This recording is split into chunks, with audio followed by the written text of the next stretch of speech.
전 이 사도행전 2장의 말씀을 묵상할 때마다 오늘날 우리 시대에도 우리가 이렇게 살아갈 수 있으면 얼마나 좋을까 그런 생각을 하게 됩니다. 제가 이제 난민 선교 때문에 호주에 있는 한 크리스찬 공동체를 방문했을 때 그때 본 게 이 장면이에요. 저희가 함께 점심 식사를 하고 나오면 그 나무 아래 과일들이 쌓여 있어요. 그러니까 어떤 분들은 과일 농사를 지시고 또 어떤 분들은 양을 치고 어떤 분들은 양봉을 하시고, 그래서 그분들이 각자가 얻게 된 그거를 모든 사람이 필요한 대로 가져가도록 다 갖다 놔요. 그러면 이제 집에 가면서 자기들에게 필요한 과일도 가져가고 야채도 가져가고 감자도 가져가고 그냥 함께 서로 내게 주신 것을 서로 나누어서 함께 더불어 살아가고, 그것으로 인해서 부족함이 없고 풍족하고 서로가 사랑을 경험하는 거죠. 사랑하는 여러분, 우리가 이 땅을 살아가며 우리는 특별히 이민자로 살아갈 때 어떻게 하면 내가 이곳에 잘 정착하고 어떻게 내가 살아남을까? 그러니까 이민자의 삶이 너무 고단하죠. 우리가 외국인으로 살아간다라고 하는 것. 특별히 빅토리아 너무 좋은데 너무 비싸잖아요. 제가 원주민 선교하다가 빅토리아에 와서 렌트비를 보고 제가 큰일 났다. 깜짝 놀라서 저희가 냈던 렌트비하고 비교할 수 없을 만큼 너무 비싸서. 그러니까 우리가 그러한 여러 가지 어려운 상황 속에서 이민자로 살아간다는 게 여러분 결코 쉽지 않죠. 그런데 하나님은 저와 여러분이 이 땅에서 단지 그렇게 생존을 하는 존재로 우리를 부르신 것이 아니라 그 생존을 넘어서서 세상을 섬기는 공동체로, 세상을 섬기는 그리스도인으로 저와 여러분을 부르셨다라고 하는 거예요. 오늘 우리가 함께 보고 있는 이 초대교회 공동체, 초대교회 공동체 그 당시의 시대적인 배경은 예수님 믿는다라고 하는 것은 굉장히 큰 어려움과 고난을 감수해야 되는 것이었습니다. 예수님 믿는 것 때문에 그들은 사회적으로 단절되고, 예수님 믿는 것 때문에 가족 구성원으로부터 쫓겨나고, 예수님 믿는 것 때문에 그들이 누려왔던 모든 기득권을 내려놨어야만 했다라고 하는 거예요. 그러다 보니까 먹고 사는 문제가 너무 현실적인 문제로 그들에게 다가왔어요. 자, 그런 상황에서 그들이 신앙 공동체로 함께 할 때 그들은 생존을 해야만 했어요. 생존할 수 있는 유일한 방법은 무엇이냐면 서로가 서로를 섬기고 나누는 것을 통해서 그들이 그렇게 생존할 수 있었다라고 하는 거죠. 사랑하는 여러분, 성경을 읽어보면 이 크리스찬이라고 하는 단어가 시작된 시점이 있습니다. 요즘에 우리가 이 시대에 크리스찬이라고 하는 단어, 그 단어가 사람들에게 어떤 의미로 다가가는지 모르겠어요. 하지만 초대교회 당시에 사람들이 저 사람들을 크리스찬이다라고 부르기 시작했던 그 이유는 무엇이냐면 그들이 서로 사랑하는 모습을 보고 저 사람들은 크리스찬이야. 그들이 믿는 그 하나님 때문에 그렇게 그들이 박해를 받고 그렇게 그들이 어려움 가운데 있음에도 불구하고 그들이 서로 생존할 뿐만 아니라 서로 섬기고 서로 붙들어주고 서로 기도하고 서로 사랑하며 살아가는 그 모습을 보고 사람들이 저 사람들은 크리스찬이야 라고 말했다고 하는 거예요. 사랑하는 여러분, 초대교회 공동체의 시대뿐만 아니라 저와 여러분의 시대에도 우리 삶 가운데 우리가 살아가면서 깨닫고 경험하는 것은 우리가 혼자 살아갈 수 없다라고 하는 겁니다. 우리가 함께 연합해서 서로 돕고 서로 격려하며 서로 기도하며 서로 지지하며 그것을 통해서, 그 사랑을 통해서 우리가 함께 살아갈 수 있다라고 하는 거예요. 사랑하는 우리 성경을 읽어보면 하나님께서 우리에게 원하시는 것은 돈을 많이 버는 것이 아닙니다. 하나님께서 우리에게 원하시는 것은 힘이 있고 권력을 여러분 갖는 것이 아니에요. 성경을 읽어보면 계속 성경은 우리에게 주는 자가 복이 있다라고 말합니다. 하나님은 저와 여러분이 복된 삶을 살길 원하십니다. 근데 하나님께서 말하시는 복된 삶은 주는 사람이라고 하는 거예요.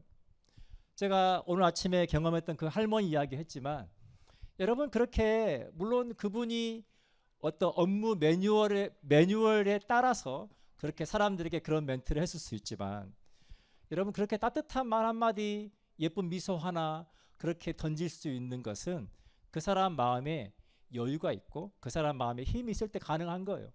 내가 내 현실이 너무 어렵고 내가 내 현실에 만족하지 못하는데 그렇게 따뜻한 미소와 그렇게 따뜻함을 가지고 여유를 가지고 사람을 대할 수 없습니다. 사랑하는 여러분, 하나님께서 저 여러분 이 땅을 살아갈 때 우리에게 그러한 하나님으로 인한 그러한 넉넉함과 그런 여유가 있기를 원하시고 우리가 섬기고 나누고 베푸는 삶을 살아가기를 원하신다라고 하는 거예요.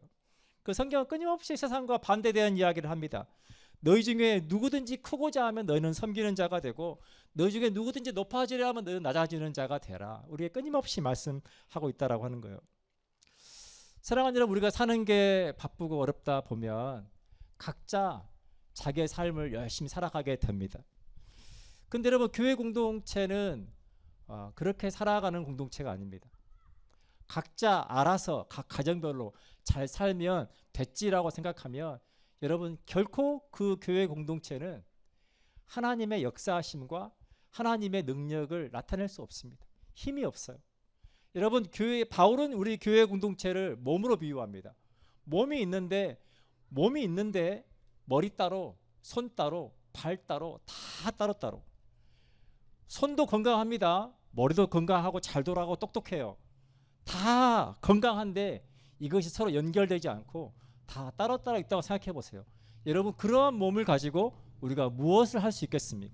그래서 바울의 교회 공동체를 몸으로 비유하는 거예요. 우리가 예수 그리스도 안에서 한 몸으로 부르심을 입었다. 그래서 우리가 서로 연결되어서 서로 사랑할 때 우리가 함께 하나님께서 우리에게 맡겨주신 이 땅에서 삶을 살아갈 수 있는 힘을 얻게 된다라고 하는 거예요.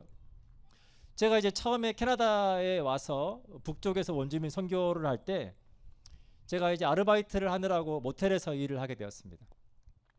이제 한 모텔에 일을 시작하려고 하니까 옆에 계신 집사님들이 말려요. 목사님 웬만하면 거기서는 일을 하지 마시죠. 근데 뭐 선택의 여지가 없이 여러분 뭐 다 아시는 것처럼 우리가 하고 싶은 일이 아니라 해야 되는 일을 할 수밖에 없으니까 이제 모텔에서 근무를 시작을 했습니다. 근데 그 모텔을 운영하시는 할아버지가 그 도시에서 두 번째로 나쁘다고 소문이 났어요. 가장 나쁜 분은 제가 못 만났어요. 제가 갔을 때 이사를 가셨더라고.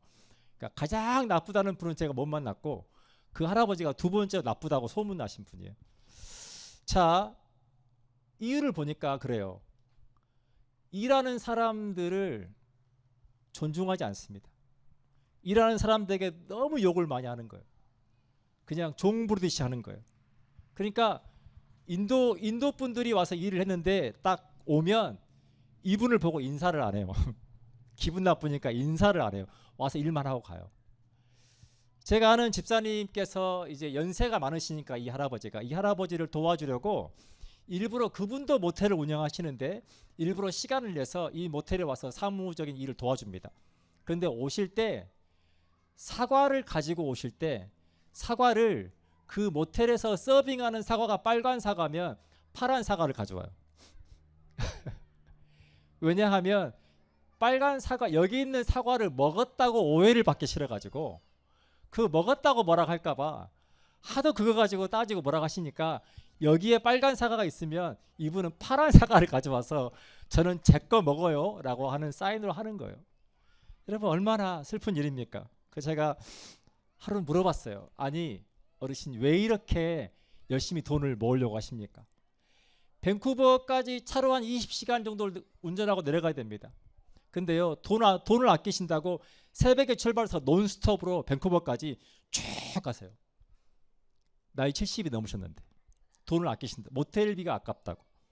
그래서 제가 여쭤봤어요. 왜 그렇게 돈을 모으려고 하십니까? 라고 했더니 이렇게 제가 돈을 벌어서 내 딸에게 물려주려고 합니다. 라고 말하신 거예요.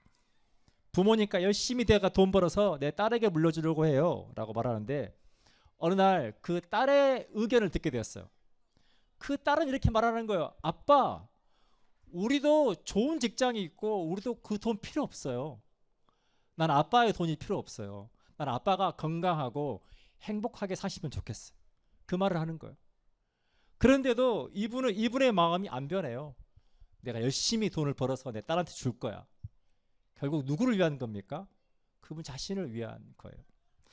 사랑하는 여러분, 하나님께서 우리에게 원하시는 거는요, 우리가 서로 사랑하고 하나님을 사랑하며 그 사랑 안에서 행복하게 살기를 우리가 원하시는 거예요. 근데 우리가 이민 생활을 해서 정착하고 살다 보면 우리도 모르게 그것이 목적이 됩니다. 그것이 목적이 되고 좌우가 보이지 않아요. 앞만 보고 가게 됩니다. 사랑하는 여러분, 어느 날 하나님은 때가 되면 저와 여러분의 삶을 평가하실 겁니다. 우리의 삶을 평가하시는 장면이 달란트 비유에 잘 나와 있어요. 여러분, 달란트 비유 너무 잘 아시지만 달란트의 평가의 기준은 얼마를 남겼냐가 아니에요. 5달란트 받은 사람, 2달란트 받은 사람, 1달란트 받은 사람, 얼마를 남겼냐에 따라서 네가 많이 남겼구나, 잘했다, 충성된 종아라고 말하시지 않아요. 하나님께서 기뻐하시는 것은 5달란트를 남겼는지 2달란트를 남겼는지 1달란트인지 그것이 중요한 것이 아니라 하나님께서 하나님의 말씀을 따라서 그들이 충성했냐, 하나님의 말씀대로 살았냐라고 하는 것에 따라서 하나님께서 충성된 종아, 내가 너를 위해서 예비된 잔치에 참여하라. 똑같아요. 5달란트 남긴 사람에게 하나님께서 네가 제일 많이 남겼구나, 그러니 제일 좋은 자리에 앉아라 라고 말하는 게 없어요.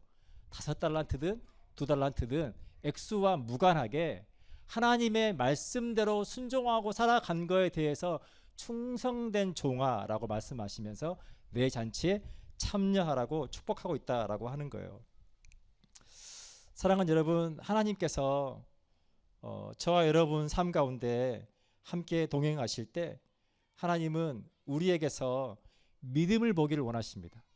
그 믿음은 무엇이냐면 하나님을 신뢰함으로 그 하나님 믿는 믿음 안에서 하나님을 사랑할 뿐만 아니라 우리 이웃들을 사랑하는 거예요. 야고보서 2장 14절부터 17절을 제가 읽어드리겠습니다.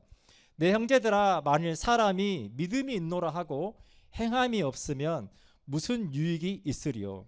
그 믿음이 능히 자기를 구원하겠느냐? 믿음이 있다고 하고 그런 사랑에 대한 행함이 없다면 그 믿음이 무슨 유익이 있겠느냐? 그러한 믿음으로 어떻게 우리가 구원을 받겠느냐라고 말하면서 예를 듭니다. 15절입니다. 만일 형제나 자매가 헐벗고 일용할 양식이 없는데 너희 중에 누구든지 그에게 이르되 평안히 가라, 덥게 하라, 배부르게 하라 하며 그 몸에 쓸 것을 주지 아니하면 무슨 유익이 있으리요? 그러면서 무서운 이야기를 해요. 이와 같이 행함이 없는 믿음은 그 자체가 죽은 것이라. 여러분 잘 들어보세요. 믿음이 없다는 게 아니에요. 믿음이 있는데 어떤 믿음이에요? 죽은 믿음. 여러분, 죽어있는 사람이 할 수 있는 게 있습니까? 죽어있는 사람은 아무것도 할 수 없죠. 똑같습니다. 죽은 믿음으로 할 수 있는 것은 아무것도 없습니다. 살아있는 믿음, 하나님께서 축복하시는 믿음, 하나님께서 함께 하시는 믿음은 행함이 있는 믿음.